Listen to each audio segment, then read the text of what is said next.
Hey guys, today's video is going to be from the Facebook Live Back to Basics. So this is talking about the foundations of training horses.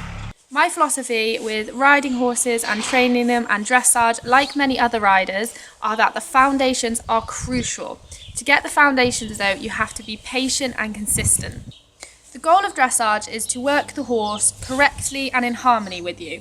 So all these foundations, they're the key to getting this. What are the basics? So I'm just going to run through a few of them. I might not cover all of them, but these are some of the main ones. You've got throughness, where the horse is working nicely over their back and they're not hollow. You've got a good contact, where they are taking the contact and accepting it, not locking on it or maybe sucking back from it. You've got suppleness, so this is where the horse isn't stiff and they are really able to move in their whole body. Then there's straightness. So the horse is travelling forwards and straight, their hind legs aren't going out to one side, they're not falling through one shoulder, they're not overbent one way.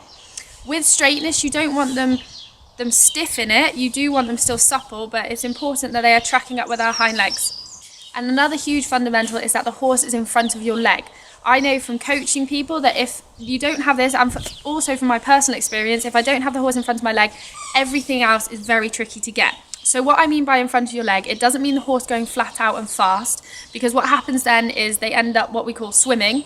So they're just using their front legs and their hind legs aren't working properly. What you want to think about keeping a horse in front of the leg is literally what it says. More of the horse is in front of your leg than behind it. So I think about 60% of the horse being in front of me, 40% being behind me. And that's where I start to get the balance and the self-carriage from. So here's a little history lesson for you. Dressage was invented for the cavalry. It was invented to strengthen them and get them more rideable for battle. So that's something that I always think about when I'm riding the horses, is that all the movements, all the test movements, all the training exercises were designed to make the horses more rideable and stronger. Dressage was and still is looked at as an art form. You have to control yourself mentally and physically. So you have to grow mentally, you have to be able to be patient, control your emotions. If you're having a bad day, you can't take that onto the horse. And you really need to as well physically up your game. So you need to develop your seat, improve your suppleness to really help the horse. Now I'm going to talk about some common issues. This is just my personal opinion. This is just from my personal experience. I understand that people have different views, but here are some of the things that I've seen. The first thing I want to talk about is thirst for competitive success. So this is where riders, and I know that I've had to really control myself for this as well because I am a very competitive person. They rush their horses mentally and physically because they want to maybe get out competing earlier or they want to excel at competing, but they don't have the horses training in the forefront of their mind. Also, there's issues with the pressure of having to rush a horse. I know I get asked often when I'm on my horses, oh, well, how old is she? And I used to feel a bit embarrassed if my horse was older and at a younger level, but this is nothing to be embarrassed about. Every horse is different. Every horse has a different time of learning, and also me as a rider, I may not have been able to produce the horses as quickly as I will be able to in the future. So it's really important when you're training horses to not worry about what other people are thinking around you.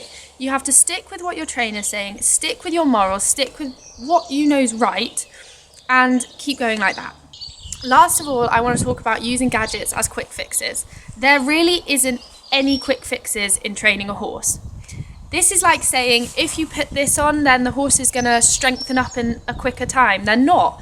It may fix something on the surface, but deep down, the fundamentals, the foundations are still missing, and they need to be there for the horse to progress correctly and strengthen up properly.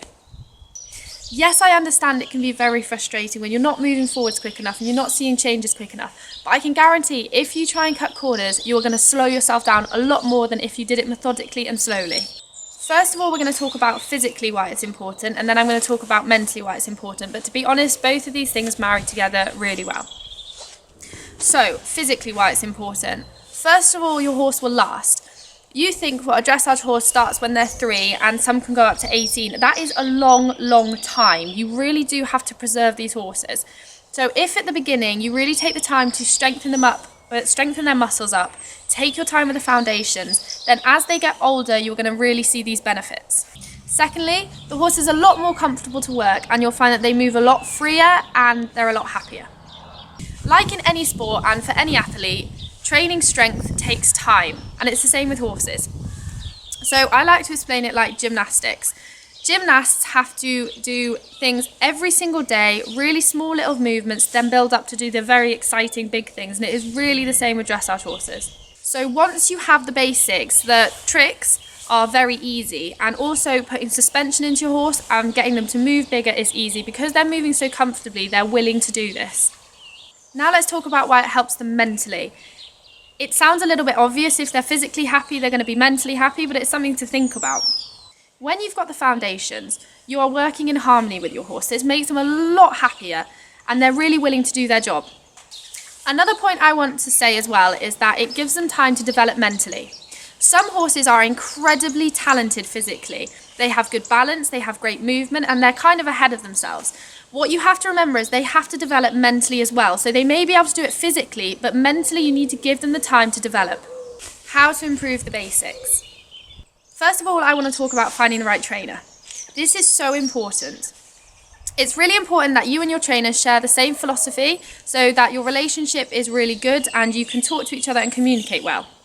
Another thing as well to remember with trainers is they don't have a magic wand. They can give you the information, but they can't fast track you. They can't make it happen any quicker. You still have to put in the amount of hours you need to. Let's talk about improving yourself as a rider. First of all, let's talk about improving your seat, which is hugely important. It'll help you with balance and it'll help you train the horse. So a few little tips I can give you are things like no stirrup work. I know that I still do that a lot, and lunge lessons are really good. Another thing that's great is working on your mobility. If you follow me on social media, you'll see that I'm really into my weightlifting and gymnastics, and this has helped my hip mobility massively.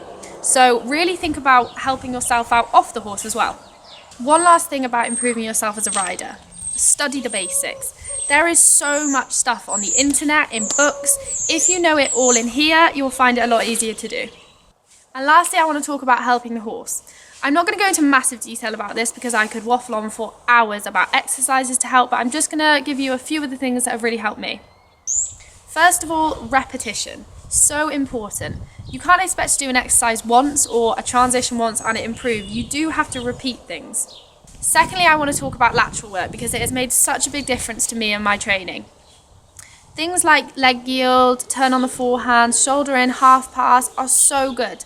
But what I do as well in this is I started doing it in the walk first. So I really cemented it in the walk, and I do spend about 10 minutes every time I ride my horses in the walk after I've worn them up, getting them really supple. And then when I go into the trot and the canter, I find that it's still there. Another thing as well for the basics is transitions. Good transitions are incredible. They help strengthen the horse up, they help the horse become rideable, and they just help many aspects of training. Something that I'm going to say as well with training the basics, make sure you have a good toolbox. So this is your trainer's job really. They need to give you exercises and tools that you can work on at home by yourself. You don't want to be having a lesson and then going home and going, I'm not really sure how I achieved that. You need to have a really good toolbox. And the last thing I want to say is you can always revisit the basics. Don't think once you've done it that that's it. I work on the basics every day with my horses, and then when I feel that I've really got them, if they're having a good day, then I can work on the harder stuff. If they feel that they're not quite with me, then maybe I'll just spend a day working on the basics. So just remember that you can always revisit them. So that's it. I hope you guys enjoyed the video. If you get one useful thing out of it, then I'll feel I've done my job. Don't hesitate to contact me if you have any questions, and I will see you for the next one.